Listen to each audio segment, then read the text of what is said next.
ইমাম হুসাইন রাদিয়াল্লাহু আনহু পানির আশায় গেলেন। বিবি শাহরবানু, যিনি পারস্য সাম্রাজ্যের নাতি ছিলেন, হযরত আলী রাদিয়াল্লাহু আনহু পার্সিয়ানদের কাছ থেকে যুদ্ধে বিজয় করার পরে তারা যখন এই অ্যারেস্ট হয়ে যখন মদিনাতে আসলো, হযরত আলী রাদিয়াল্লাহু আনহু নিজে ইমাম হুসাইনের সঙ্গে তার শাদী দিয়েছিলেন। পার্সিয়ান সাম্রাজ্যের নাতি শাহরবানু আল্লাহ তার গর্ভে একটা সন্তান দিয়েছিলেন। এই সন্তানের নাম ছিল আলী আসগার রাদিয়াল্লাহু আনহুকে কোলের মধ্যে নিয়ে বিবি সাহেবা ডেকে বললেন, স্বামী আমার, ওদের দৃষ্টিতে আপনি অপরাধী হতে পারেন, কিন্তু আমার এই কলিজার টুকরা সন্তান তো কোনো অপরাধ করে নাই। একটু পানির জন্য তাকে নিয়ে চলে যান, দেখেন পানি দেয় কিনা। হযরত ইমাম হুসাইন অনেক বড় আশা নিয়ে চলে গেলেন। হযরত ইমাম হুসাইন কোলের মধ্যে সন্তান নিয়ে গেলেন। 22,000 ইয়াজিদি সৈন্যরা সামনে দাঁড়ানো। আওলাদে রাসূল তাদেরকে ডেকে বলেন, নানার উম্মত, তোমরা আমার দৃষ্টিতে, তোমাদের দৃষ্টিতে আমি অপরাধী হতে পারি, তোমাদের দুশমন হতে পারি, কিন্তু আমার ছোট্ট শিশু আলী আসগর তো কোনো অপরাধ করে নাই, একটু পানি তুমি দয়া করে তাকে দাও। সেই দিন আওলাদে রাসূলের সেই করুণ আর্তনাদ তাদের মনে মায়া লাগে নাই। চিন্তা করেন পৃথিবীর কত বড় নির্মমতা, কত কঠিন নির্মমতা সেই দিন প্রদর্শন করা হয়েছিল। আল্লাহু আকবার। ইমাম হুসাইন রাদিয়াল্লাহু আনহু বারবার বললেন, দেখো, যদি বিশ্বাস না করো, অন্তত আমার কোল থেকে সন্তানটাকে নিয়ে যে অন্তত সন্তানটাকে একটু পানি পান করাইয়া দাও। সাতক্ষীরাবাসী সন্তানটাকে নিয়ে গেলেন। আওলাদে রাসূল বুকের মধ্যে ধরে বসে আছে। সীমার সেদিন ডেকে বলল, দাঁড়াও, জনমের পানি তোমাদেরকে পান করাচ্ছি। এক নাফরমান ইয়াজিদ শিবির থেকে একটা তীর ছুঁড়ে মারল। তীরটা এসে আওলাদে রাসূলের বক্ষর মধ্যে ধরে রাখা ছোট্ট শিশু আলী আসগরের কলিজা বিদীর্ণ হলো। বাবার কোলের মধ্যে সন্তানটা ছটফট করে শহীদ হতে লাগলেন। ইমাম হুসাইন রাদিয়াল্লাহু আনহু রক্তমাখা অবস্থায় সন্তানকে নিয়ে দ্রুত গতিতে তাঁবুর কাছে ফিরে আসলেন। বিবিকে ডাক দিয়ে বলেন, বিবি রে, তাঁবু থেকে বের হয়ে আসো। আমি আমার আলী আসগর কেমন পানি পান করাইছি, কোনোদিন আর পানির জন্য বিরক্ত করবে না। বিবি রে, আয় আয়, এমন পানি পান করাইছি, দেখো, এত সময় আমার নানা রাহমাতুল লিল আলামিন হাউজে কাউসারের পানি পান করাইয়া আমার আসগরের কলিজা ঠান্ডা বানাইছে। বিবি আসো, আমার সন্তান দুনিয়াতে তোমাকে আর কষ্ট দেবে না। শাহরবানু বিবি সাহেবারা দৌড়ে আসলেন। হযরত ইমাম জয়নুল আবেদিন, একমাত্র বেঁচে যাওয়া পুরুষ, তিনি বলতেছিলেন, দুনিয়ার মানুষ, ভাই শহীদ হওয়ার দৃশ্যগুলি দেখেছি, বাবার কল রক্তে ভিজা পেয়েছি, আমি একমাত্র বেঁচে যাওয়া পুরুষ সাক্ষী। সেই দিন আমার আব্বা জান কোলের মধ্যে সন্তানকে নিয়ে আহা চোখের পানি ছেড়ে ছেড়ে কাঁদতেছি, বলতেছে, রব্বে কারীম, আমি আমার সন্তানদেরকে পানির আশায়, পানির জন্য তাদের সামনে গিয়েছিলাম। আল্লাহ তুমি সাক্ষী থাকো মালিক, আমি আমার সন্তানকে পানির আশায় গিয়েছিলাম, ওরা পানিবিহীন আমার সন্তানকে শহীদ করেছে। আমি দুনিয়ার এই ফয়সালা চাই না, আমি হাসরের ময়দানের ফয়সালার জন্য অপেক্ষা করব। কত কঠিন হবে তাদের আখিরাত। সেই দিন যারা আওলাদে রাসূলের বিরুদ্ধে যুদ্ধ করেছিল, কত কঠিন হবে তাদের আখিরাত, কত কঠিন তাদের আখিরাত, কত ভয়াবহ হবে। ইমাম জয়নুল আবেদিন বললেন, আমি অসুস্থ ছিলাম, আব্বা জান আমার ফুফু আম্মা হযরত জয়নব রাদিয়াল্লাহু আনহাকে বললেন, জয়নব, আমার আব্বা হুজুরের দেওয়া নানা রাহমাতুল লিল আলামিনের সবুজ পাগড়িখানা আমাকে দাও। সবুজ পাগড়ি তিনি মাথায় বাঁধলেন, গায়ের মধ্যে ওই হযরত আমিরা হামজা রাদিয়াল্লাহু আনহু লোহার বর্মটা গায়ে দিলেন, জুলফিকার তলোয়ারখানা হাতে নিলেন, সবাইকে কাছে ডাকলেন, বিবিদের কাছ থেকে বিদায় নিলেন। হযরত জয়নব কাছে ডেকে জয়নবকে সামনে দাঁড়া করাইলেন। হযরত জয়নব ছিলেন ইমাম হুসাইনের ছোট বোন। জয়নবকে ডাক দিয়ে বলেন, বোন আমার, আব্বাজান আমাদের মাঝ থেকে শহীদ হয়েছে, আম্মাজান আমাদের থেকে বিদায় নিয়েছে, বড় ভাই ইমাম হাসানকে ওরা বিষ প্রয়োগে হত্যা করেছে, আমাকে কারবালা পর্যন্ত ডেকে এনে আমার চোখের সামনে সন্তানদেরকে ওরা শহীদ করে দিয়েছে, নির্মমভাবে শহীদ করেছে, নির্মমভাবে আমার সন্তানদেরকে শহীদ করেছে, আমার সাথীদেরকে ওরা শহীদ করেছে। 3 দিন আমি একজন পিতা হয়ে সন্তানদের মুখে এক ফোঁটা পানি আমি দিতে পারি নাই। জয়নব, আমার অবর্তমানে তোমাদেরকে এই পরিবারের মধ্যে তোমাকে মুরব্বী হিসেবে রেখে যাচ্ছি। জয়নব রে, 2টি ওসিয়ত তোমার জন্য আমি করে যাচ্ছি। প্রথম ওসিয়ত হলো আমার জয়নুলকে রেখে গেলাম, জয়নুল আবিদিন, আমি আমার জয়নুল আবিদিনকে রেখে যাচ্ছি, আমার নানার উম্মতের দ্বীনের জন্য তাকে রেখে গেলাম। সাবধান জয়নব, আমার জয়নুলের মনে ব্যথা দিবি না, কষ্ট দিবি না, সন্তানের মতো লালন করবি। 2 নম্বর ওসিয়ত, জয়নব, আমার শাহাদাতের পরে আমি জানি ওরা আমার লাশের উপরে বিভিন্নভাবে অত্যাচার করবে রে, তুই কিন্তু আমার সাকিনারে আমার লাশের পাশে যাইতে দিবি না, মাতম করবি না, আমার নানা রাহমাতুল্লিল আলামিনের নিষেধ। 3 নম্বর ওসিয়ত, জয়নব, যদি কোনদিন তোমরা মদিনায় ফেরত যাইতে পারো, যদি কোনদিন মদিনায় ফেরত যাইতে পারো, জয়নব রে, দুনিয়ার কোন রাজা বাচ্চার আদালতে আমাদের হত্যার ফায়সালার জন্য বিচার চাবি না, দুনিয়ার কোন রাজা বাচ্চার দরবারে আমাদের হত্যার জন্য, শাহাদাতের জন্য, নির্মমতার জন্য ফায়সালা টানতে যাবি না। যদি কোনোদিন মদিনায় যাওয়ার সুযোগ হয় রে জয়নব, কারো বাড়ি যাবি না, কারো ঘরে যাবি না, সর্বপ্রথম আমার নানা রাহমাতুল্লিল আলামিনের রওজার পাশে যে দাঁড়াইবি।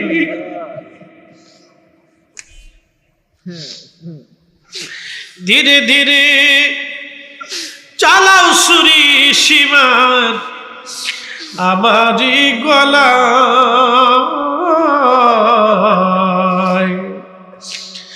জয়নাল আবেদিনের কান্দন শুনতে দাও আমায়, জয়নাল আবেদিনের কান্দন শুনতে দাও আমায়।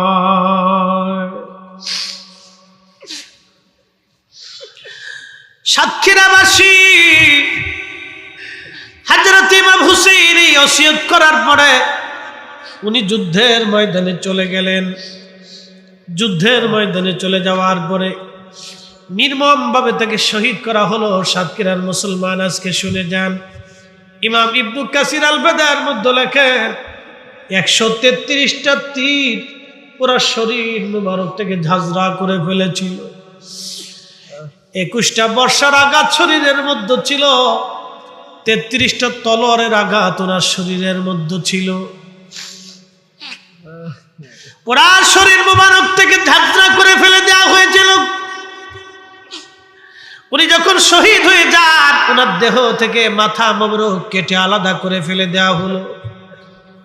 ইমাম ইবনু কাসির আল বাদার মধ্যে বিশুদ্ধ সনদে লেখেন, যখন এইভাবে নির্মমভাবে অত্যাচার চলতেছিল, হযরত আব্দুল্লাহ ইবনে আব্বাস যিনি রইসুল মুফাসসিরিন ছিলেন, কোরআনের সবচেয়ে বড় মুফাসসির, আল্লাহর নবীর আপন চাচাতো ভাই ছিলেন। উনি বলতেছেন আসরের নামাজের পরে আমি কাবা শরীফের সঙ্গে হেলান দিয়ে বসা অবস্থায় আমি ঘুমিয়ে পড়লাম। আল্লাহর ঘরের সাথে হেলান দিয়ে ঘুমিয়ে পড়েছি। স্বপ্নের মধ্যে দেখি আমার পেয়ারা নবীজি কারবালার দিক থেকে জুব্বা মোবারকে ধুলাবালি, দাড়ি চুল মোবারকে ধুলাবালি, হাতের মধ্যে রক্ত গুলি নিয়া নবীজি দৌড়াইয়া দৌড়াইয়া কাঁদতে কাঁদতে কাবা শরীফের দিকে দৌড়ায় দৌড়ায় নবী আসতেছে। ইবনে আব্বাস বলেন দুনিয়ার মানুষ স্বপ্নের মধ্যে দৃশ্যখানা দেখে আমি নবীজিকে বললাম, ইয়া রাসূলুল্লাহ, জীবনে কোনোদিন আপনার গায়ে ধুলাবালি দেখি নাই, চুল দাড়ি মুবারক এরকম ধুলাবালি এলোমেলো দেখি নাই, হাতের মধ্যে রক্ত কেন নবীজি? কেঁদে কেঁদে কেন আপনি কাবার দিকে দৌড়ে আসতেছে? আল্লাহর নবী ডাক ডাকা, ইবনে আব্বাস রে, আব্দুল্লাহ রে, মক্কায় খবর দাও আমার হুসাইন দুনিয়ায় না,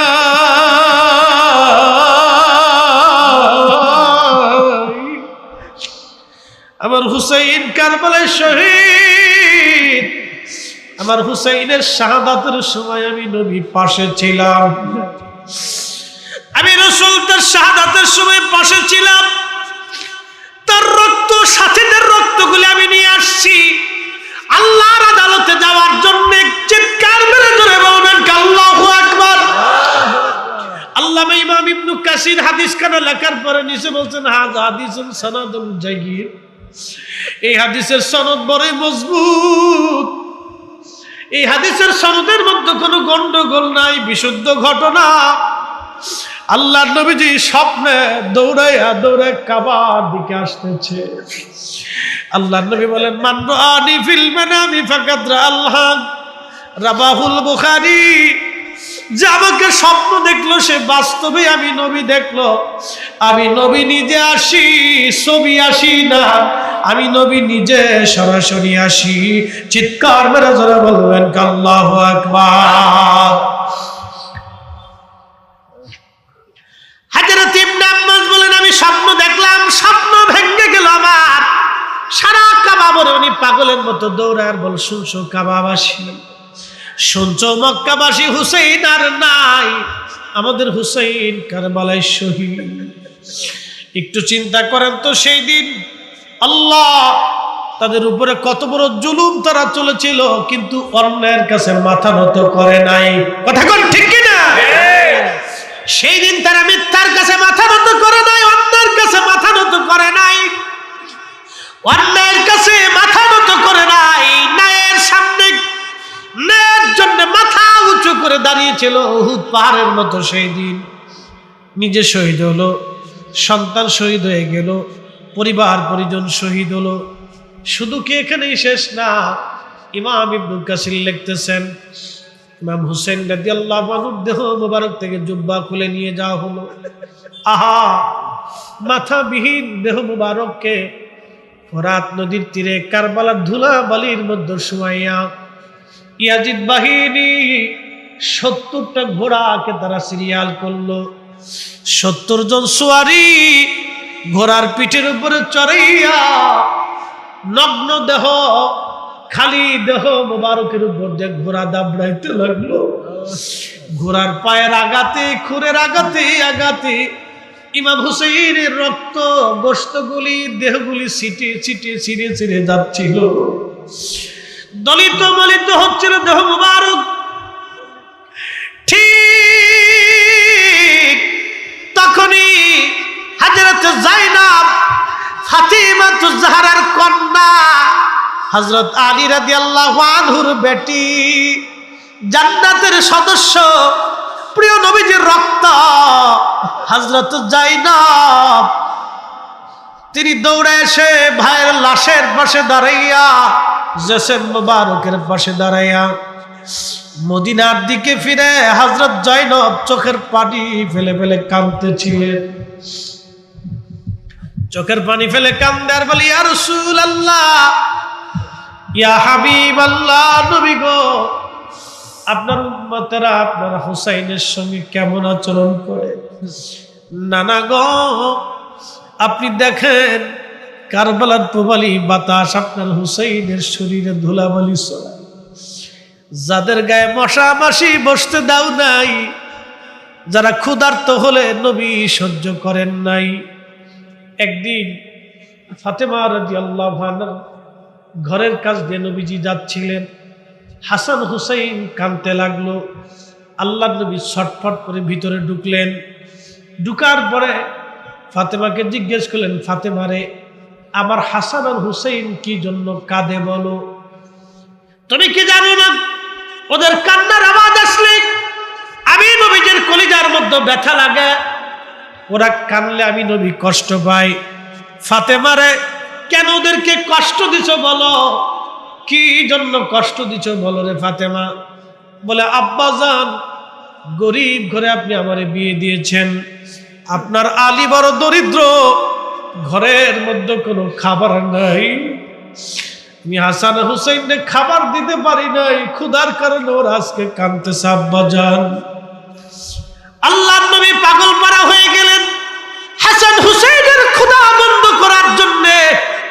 তখন নবী বলেন, আমার আহাব্বানি মান আহাব্বাহুমা, আমার হাসান আর হুসাইনকে কেউ যদি ভালোবাসে, ফাকাদ আহাব্বানি, সে আমাকে ভালোবাসে।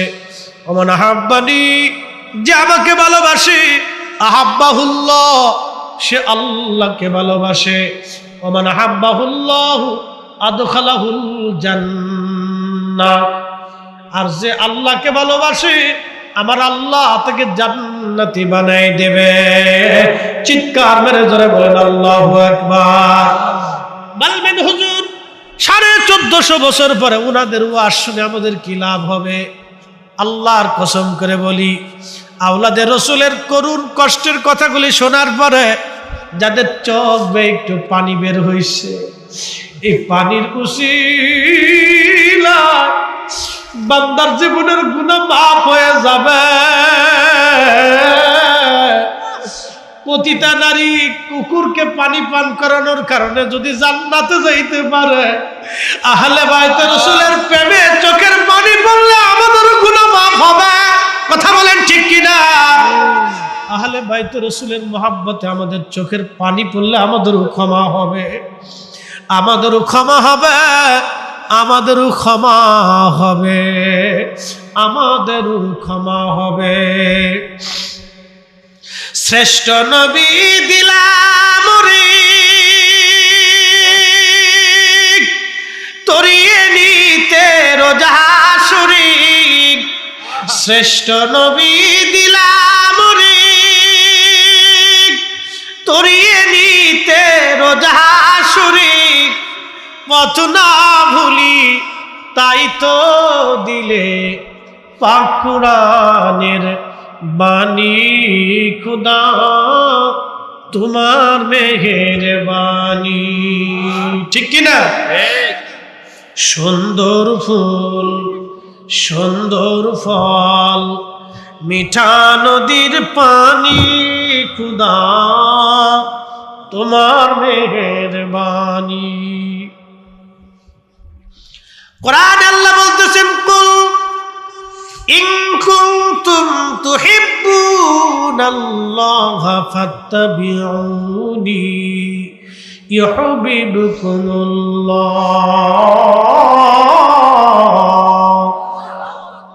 আলোচনা দীর্ঘায়িত করব না, আলোচনার মূল প্রতিপাদ্য বিষয় আমি বলে ফেলেছি।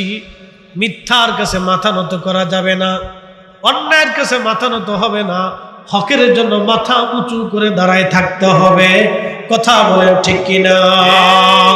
আল্লাহ কবুল করুন, সকলেই বলেন আমিন। আল্লাহু আকবার। সে আমাকে টাকা দেয় নাই, বরং মূলত আহলে বাইত রাসূলের মহব্বতে দিয়েছে। কি কথা বলেন ঠিক কিনা? এই হাদিয়াটা আমার জন্য না, এটা আহলে বাইত রাসূলের মহব্বতে দিয়েছে। কথাগুলি শোনা লাগবে আমাদেরকে। তাহলে আপনারা বলেন, বেশি বেশি দুয়ার দরকার আছে না নাই? এক কথা বলেন, দরকার আছে। হালাল খাবার, হালাল খাদ্য ভক্ষণ করবেন, হারাম খাইয়া কোনোদিনও হজ যদিও করেন, এই যে সামনে হজ 30 অথবা 1 তারিখে আমার ফ্লাইট, আমি হজে যাব, দোয়া করবেন। এ বন্ধু, হজে চলে যাবেন। আমার মুআল্লিম আমাকে বলতেছিলেন, আমার যিনি হজে নিবেন এই খাজা এয়ারলাইন্স জালালাবাদী সাহেব, তিনি বলতেছেন যে মামা কথা শুনেন, এক ভদ্রলোক ওনার কাছে আসছে, আয়সা বলতেছে হুজুর আপনি আমাকে একটা প্যাকেজ দেন। তো উনি, ওনার ট্রাভেলসটা খুব দামি এবং বড় বড় হায়ার এডুকেটেড পার্সন ওনারটাই যায়। তো বলতেছে আমার ট্রাভেলসে 22 লক্ষ টাকার প্যাকেজ আছে, 25 লক্ষ আছে, 30 লক্ষ আছে, কোনটায় যাবেন? কয় না, সবচাইতে কম যেটা এটা দেন। সরকারি হিসেবে 5,80,000 বা 90,000। বলতেছে আপনি এত বড় কোটি কোটি টাকার মালিক? বলতেছে মালিক হইতে পারি, আমার টাকা তো হারাম, কারণ আমি টেবিলের নিচ দিয়ে মাইরে দিছি। বলে হজে যাবেন কেমনে? বলে বাবার জমি বিক্রি করিয়া। দেখেন কত বড় চালাক, কোটি কোটি টাকার মালিক কিন্তু টেবিলের নিচ দিয়ে টাকা। বলছে 22 লক্ষ টাকার প্যাকেজ নেন। কয় না, একবারে সর্বনিম্ন যেটা, কয় বাবার জমি বেচে তারপরে হজে যাবে, হজেরটা হালাল রাখতেছি। আমি বললাম তারা জিজ্ঞেস করবো যে এতদিন যা খাইছে এটা কোথায় গেছে? যেই টাকাটা খাইছে হারাম টাকা, আর গরুর গোশত আর শুয়োরের গোশতের মধ্যে কোনো তফাৎ নাই। এই আসতে বলেন কেন, জোরে বলেন। হারাম টাকার খাসির গোশত আর কুকুরের গোশতের মধ্যে কোনো তফাৎ নেই, এটাও হারাম এটাও। আমি বললাম এতদিন যা খাইলো তাহলে সেটা কোথায় গেছে? আল্লাহ রাসূল বললেন যে শরীর হারাম খাদ্য দিয়ে গঠিত হয় সেই শরীর কখনো জান্নাতে যাবে না। চিন্তা করেন তো, ইমাম হুসেন যদি সেই দিন ইয়াজিদের কাছে মাথা নত করতেন, তাহলে আজকেও এই উম্মত মিথ্যার কাছে মাথা নত করত। দেখবেন এই উম্মত এখনো হকের উপরে জিন্দা থাকে, এখনো মাথা উঁচু করেই থাকে। কথা কম না কেন, ঠিক কিনা? একটা আলোচনার দিকে আমি ফিরে যাব। অনেক ওয়াজের কথা অনেকেই বলেছেন, আমি ফিরে যাব। ইসলামের জন্য আমাদের ত্যাগ তেমন নাই। এই কালেমার জন্যে একসময় এমন পরিস্থিতি হয়েছিল, সাহাবীদের পিঠের চামড়া পর্যন্ত তাদের চলে গিয়েছিল। জীবনে বহু ক্ষুধা তারা বরণ করেছিলেন। ও নারী সমাজ, আপনারা একটু তাকাবেন, আজ আমরা সুন্দর সুন্দর পোশাক, সুন্দর সুন্দর ভূষণ, সুন্দর সুন্দর খাবার আমাদের সামনে আসে। হযরত সুমাইয়া একজন কৃতদাসী ছিলেন, আল্লাহু আকবার, কালেমার দাওয়াত পেলেন, কালেমা গ্রহণ করে নিলেন। ইমানের তেজ, কালেমার তেজ এতই মজবুত হৃদয়ের মধ্যে গেঁথে গেল, আবু জাহেলের দলেরা সুমাইয়া রাদিয়াল্লাহু আনহাকে ধরে নিয়ে গেলেন, হাত পাগুলি বাঁধলেন। সুমাইয়া তুমি কি কালেমা ছাড়বা? সুমাইয়ার একটাই কথা, আবু জাহেল জীবন চলে যাবে, কালেমা ছাড়ব না। যে ঈমান গ্রহণ করেছি সেই ঈমান কখনোই আমি ত্যাগ করব না। হযরত সুমাইয়া রাদিয়াল্লাহু আনহার গুপ্তাঙ্গে সেই দিন আবু জাহেল নির্মমভাবে বর্ষা মারতে লাগলো। আহা, একজন নারী গগন বিদারী চিৎকারে আকাশ পাতাল ভারী হচ্ছিল। এতই নিষ্ঠুর, মক্কার কোন মানুষ সেই দিন তার সাহায্যে আগায় আসে নাই। আল্লাহু আকবার, আপনার পশমগুলি দাঁড়ায় যাবে। একটু চিন্তা যদি আপনি করেন, পশম আপনার দাঁড়ায় যাবে। হযরত সুমাইয়া শুধু বলতে লাগলেন, হে রব, আপনি যেই কালেমা, যেই ঈমান আমার কলিজার মধ্যে দিয়েছেন, মৃত্যুর শেষ সময় পর্যন্ত ঈমানটা যেন ধরে নিয়ে যেতে পারি।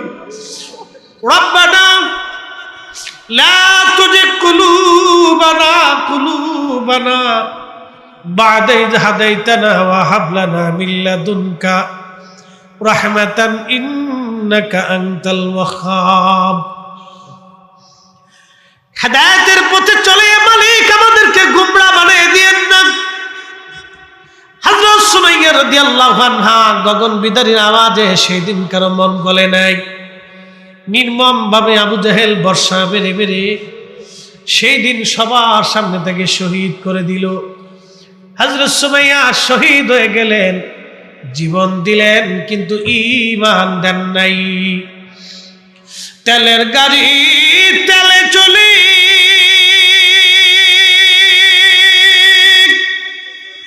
হাওয়ার গাড়ি হাওয়ায় উড়ে,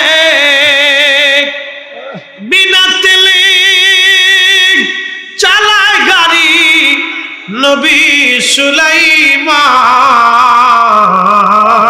আমরা সেই মুসলমান, আমরা সেই মুসলমান। হ্যাঁ নারী সমাজ, সুমাইয়া সেই দিন জীবন দিয়ে দিল কালেমার জন্য, ঈমানের জন্য। সেই দিন হযরত সুমাইয়া রাদিয়াল্লাহু আনহা জীবন দিল। নারী রে, মা জাতি তোমরা কেন আজ বিপথে কুপথে তোমাদের জীবন চালাইয়া দিলা? কেন গো তুমি নামাজে আসো না, পর্দায় আসো না? কেন গো তুমি রোজায় সালাতে আল্লাহর আইনে আসো না? এই পৃথিবীর সূর্যটা যখন উদিত হয়, পৃথিবীর সমস্ত শক্তি যদি এক জায়গা হয়, একটা সেকেন্ড সূর্য পরে উঠাইতে পারবেন না। আল্লাহ কোরআনে বলেন, আশ-শামসু ওয়াল কমারু বিহুসবানিন ওয়ান নাজমু ওয়াশ-শাজারু ইয়াসজুদান।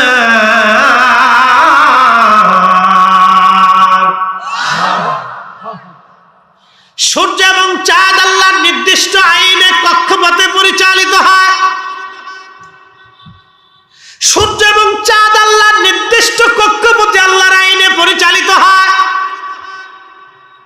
তুলিজুল লাইলা ফিন নাহারি ওয়া তুলিজুন নাহারা ফিল লাইল।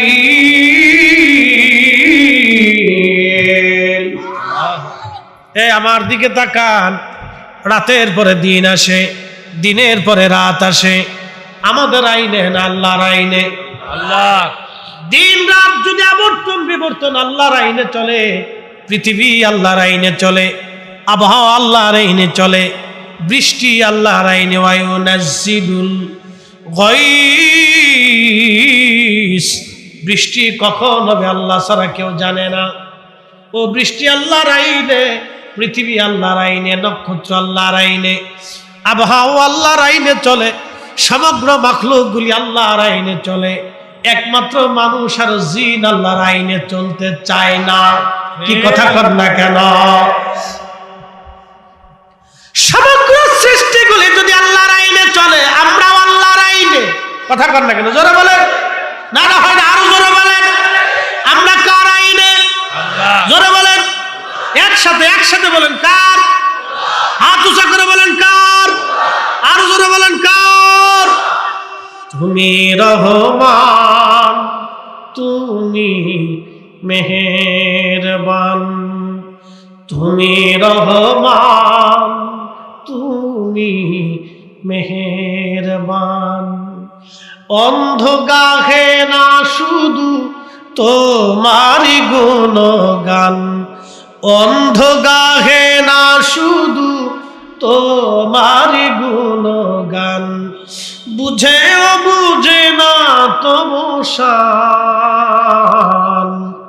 তুমি রহমান, তুমি মেহেরবান, তুমি রহমান, তুমি মেহেরবান। সাতক্ষীর আবাসিক খুবই মনোযোগের সাথে কথাগুলি শুনে যাবে না।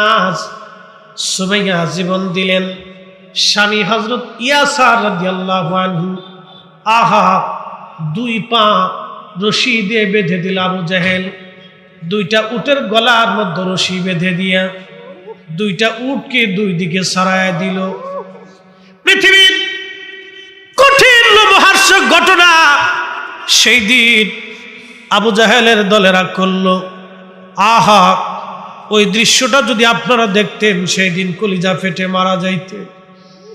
আপনার সামনে যদি কোনো হিন্দুর বাড়িতে আগুন লাগে, আপনি অবশ্যই বসে থাকবেন না। মানবতার তাগিদে, হৃদয়ের ভালোবাসার তাগিদে হলো আপনি পানি নিয়ে হলো হিন্দুর বাড়ির আগুন নিভানোর চেষ্টা করবেন, কারণ সে আপনার প্রতিবেশী, আপনার বাজারে একসাথে ব্যবসা করে, আপনার দেশের সন্তান, সে আপনার এলাকার ছেলে, আপনার এলাকার অথবা আপনার এলাকার ব্যক্তি। আর তো মানবতার তাগিদে, ভালোবাসার তাগিদে আপনি পানি নিয়ে তার আগুন নিভানোর চেষ্টা করবেন। একটা হিন্দু ব্যক্তি যদি অ্যাক্সিডেন্ট করে বসে, আপনি চিন্তা করবেন সে মানুষ, সে কোন ধর্মের, এটা দেখার বিষয় না, তাকে আগে বাঁচাইতে হবে। আপনি তাকে ধরে নিয়ে দ্রুত গতিতে ডাক্তার দেখাবেন, চিকিৎসা করাবেন। আমাদের দেশের ডাক্তার যারা চিকিৎসা দেয়, তারা অনেক হিন্দু ডাক্তার আছে, খ্রিস্টান ডাক্তার আছে, বৌদ্ধ ডাক্তার আছে। রোগী দেখার সময় কিন্তু তারা ধর্মের চিন্তা করে না, তারা চিন্তা করে মানুষের চিন্তা। কি কথা কর না কেন? কোন মুসলিম ডাক্তার যদি ভালো হয়, বড় ডাক্তার হয়, হিন্দু বৌদ্ধ খ্রিস্টান সব ধর্মের মানুষ তার কাছে যায়। কোন হিন্দু ডাক্তার যদি বড় ভালো ডাক্তার হয়, মুসলমানরাও তার কাছে যায়। সে কিন্তু এই চিন্তায় চিকিৎসা করে না যে সে মুসলমান, তার আমি খারাপ চিকিৎসা করে দেই, এই চিন্তা কিন্তু ডাক্তারের মগজে থাকে না। আমরা যারা আলেম ওলামা আছি, আমাদের কাছেও সব ধর্মের মানুষ সমান। একজন মুসলমান আমার কাছে যেমন নিরাপত্তা পাবে, একজন হিন্দু আমার কাছে তেমন নিরাপত্তা পাবে। কি কথা কর না কেন? এটা তো ইসলাম। সে কোন ধর্মের এটা আমার দেখার বিষয় না, সে আমার দেশের সন্তান। সে যদি ক্ষুধার্ত থাকে তো তার বাড়ি আমাকে খাবার পৌঁছাইতে হবে। সে যদি বস্ত্রহীন থাকে, আমার পোশাক খুলে দিয়ে তার গায়ে পোশাক পরাইতে হবে। এটার নাম ইসলাম। কিন্তু সেই দিন কালেমা পড়ার কারণে রাসূল কারীমের সাহাবী, দরিদ্র সাহাবী হযরত ইয়াসার রাদিয়াল্লাহু আনহুর পায়ের মধ্যে রশি বেঁধে দিয়ে আবু জাহেলের দলেরা দুই উটের গলার মধ্যে রশি বেঁধে দিয়ে উট দুই দিকে চালায় দিল। উট দৌড়াই যায়, হযরত ইয়াসার রাদিয়াল্লাহু আনহুর দুই পায়ের মাঝখান থেকে একটা দেহ ছিঁড়ে ফেরে আলাদা হয়ে বাবার সন্তানদের সামনে তিনি শহীদ হয়ে যান। কি কঠিন ঈমানের তেজ হলে সেই দিন হযরত ইয়াসার স্ত্রী শহীদ হলো, সন্তান শহীদ হলো, নিজে শহীদ হলো, তারপরও সেই দিন ঈমান ছেড়ে দেন নাই। সবাই বলেছেন, হুজুর কারবালার একটু আজ আপনি আমাদেরকে শোনাবেন। আজ আপনাদেরকে সেই কারবালার ময়দানে নিয়ে যাব। যদিও এটা কারবালার মাস না, তারপরও অনুরোধের কারণে একটু বলতে হয়। সেই দিন ইয়াজিদি বাহিনী আওলাদে রাসূল হযরত ইমাম হুসাইন রাদিয়াল্লাহু আনহুকে 3টা দিন এমন ভাবে কষ্ট দিয়েছিল, বিশ্বের ইতিহাসে, পৃথিবীর ইতিহাসে এত নির্মমতা অন্য কারো জীবনে এমন করুণ ঘটনা হয় নাই। আপনি কল্পনা করতে পারবেন, আপনার চোখের সামনে তিলে তিলে সন্তানরা ক্ষুধার্ত অবস্থায় মারা যাচ্ছে, না খেয়ে মারা যাচ্ছে, পানির পিপাসায় সন্তান ছটফট করতেছিল। হযরত ইমাম হুসাইন রাদিয়াল্লাহু আনহু সন্তানদেরকে নিয়ে চলে গেলেন, কারবালার ময়দান উপস্থিত হয়ে গেলেন। 22,000 ইয়াজিদি সৈন্যরা সেই দিন তাকে ঘিরে ফেলে দিল, ফোরাত নদীর পানি বন্ধ করে দিল। একটাই কথা ছিল, হুসাইন আপনি ইয়াজিদের কাছে বায়াত গ্রহণ করেন। ইমাম হুসাইন বলেছিলেন, একজন মদপায়ী নিকৃষ্ট ব্যক্তির কাছে বায়াত নিয়ে আমি রাসূলুল্লাহর সুন্নতের হানি করতে পারবো না, আমার জীবন চলে যাবে। এমন নিকৃষ্ট ব্যক্তির কাছে বায়াত নিয়ে আমি ইসলামের সম্মান নষ্ট করতে রাজি না। একবার জোরে বলা যাবে আল্লাহু আকবার।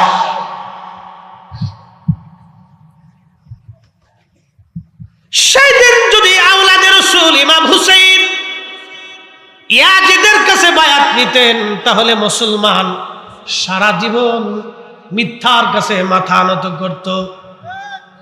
আজকে ইসরায়েলের ছেলেদের দিকে, ফিলিস্তিনের বাচ্চাদের দিকে তাকান। সাংবাদিকরা জিজ্ঞেস করলো, মাও নাই, বাবাও নাই, ভাইও নাই, বোনও নাই, কেউ নাই। ছোট্ট শিশুকে জিজ্ঞেস করা হলো, কেমন আছো? ওরা বলে আলহামদুলিল্লাহ। খাও কি, বাসস্থান কি? বলে হাসবুনাল্লাহু নি'মাল ওয়াকিল, নি'মাল মাওলা ওয়া নি'মান নাসির। চিৎকার করে জোরে বলেন আল্লাহু আকবার। সাক্ষীর আবাসিক আমাদের দেশের ছেলেদেরকে আপনি 10 জন নবীর নাম জিজ্ঞেস করেন, অনেক বাচ্চারা বলতে পারবে না। কিন্তু ফিলিস্তিনের বাচ্চারা, সন্তান বাবা শহীদ হয়েছে, মা শহীদ হয়েছে, তারপরেও বাক্য বলে আলহামদুলিল্লাহ, হাসবুনাল্লাহ নি'মাল ওয়াকিল। ফিলিস্তিনের বাচ্চারা এখনো মাথা নত করে নাই, কারণ আওলাদের রাসূল ইমাম হুসাইনের শিক্ষা, আমার নরের উম্মত জীবন দিবা, জীবন চলে যাবে, সন্তান চলে যাবে, রাষ্ট্র চলে যাবে, পরিবার চলে যাবে, সমাজ চলে যাবে, সব ব্যক্তি হয়ে যাবে আলাদা, আত্মীয় স্বজন পার হয়ে যাবে, কিন্তু মিথ্যার কাছে মাথা নত করা যাবে না। আজকে দেখাই দিল ফিলিস্তিনের নারীরা, সন্তান শহীদ হয়ে যায়, বোরকা ছাড়ে না, স্বামী শহীদ হয়, তারা হেজাব ছাড়ে না। আর আমার দেশের নারীরা বোরকাই পড়তেই চায় না, হেজাব তাদের মাথায় থাকে না। তার মানে আমরা নামে মুসলমান, কাজে মুসলমান হতে পারি নাই। কথা বলেন ঠিক কিনা? বুঝে যান মুসলিম কাকে বলে। তেলের গাড়ি তেলে চলে, হাওয়ার গাড়ি হাওয়ায় উড়ে, বিনা তেলে চালায় গাড়ি নবী সুলাইমান। আমরা সেই মুসলমান, আমরা সেই মুসলমান। কথা কোন ঠিক কিনা? আজকে সুদের কারবারি করি পয়সার জন্য, ঘুষের কারবারি করি পয়সার জন্য। আপনাদেরকে বলি, আজকে বলে দিয়ে যাই, একজন ব্যক্তি যদি সুদের কারবারি করিয়া 100 কোটি টাকার মালিক হয়, 100 কোটি টাকার মালিক হওয়ার পরে সুন্দর মনোরম একটা প্রাসাদ স্ত্রীকে বানাই দিল, সন্তানদেরকে সুন্দর বিল্ডিং বানাই দিল, দামি দামি গাড়ি দিল। এখন ওই ব্যক্তি যদি তার স্ত্রীকে যায়, বলে বিবি রে, আমার তো অনেক সম্পদ আছে, তো তোমার একটা বাড়ি বানাই দিলাম, আমি আরেকটা বিয়ে করতে চাই, ওই স্ত্রীকে মানবে?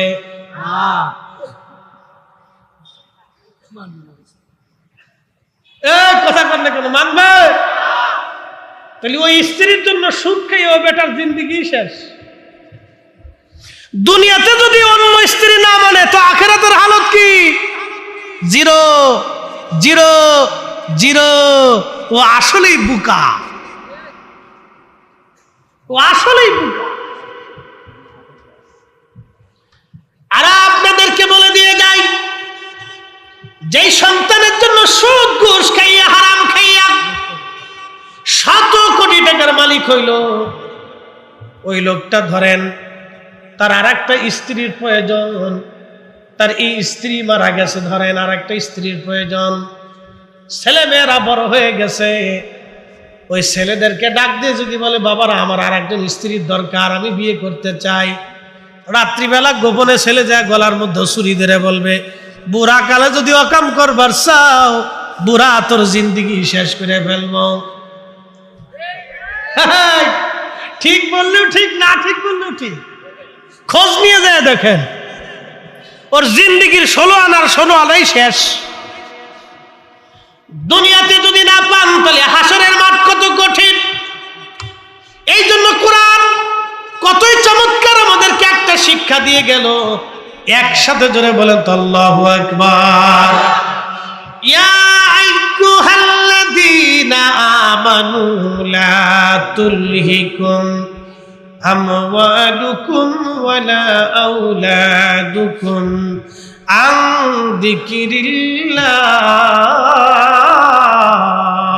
আল্লাহু আকবার। বুঝতে অসুবিধা?